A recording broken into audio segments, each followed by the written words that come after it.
vabbè ragazzi, che dire, senza il DB Killer le emozioni salgono, sale anche un po' la potenza di questa Ténéré.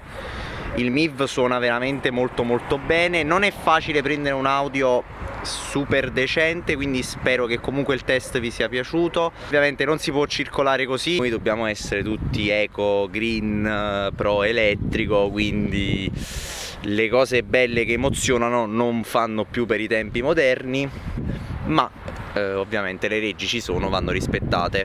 Abbiamo fatto questo test, spero che vi sia piaciuto e ci vediamo presto con un nuovo video. Iscrivetevi al canale, tanto è gratis, cioè non costa €1.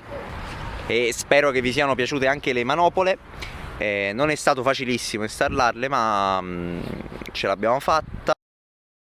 Poi ci tenevo a ringraziare Guido Gerretti che mi ha aiutato tantissimo sia per l'installazione manopole, un po' per tutto, mi ha anche un po' tagliandato il Ténéré e quindi lo ringrazio con questo video.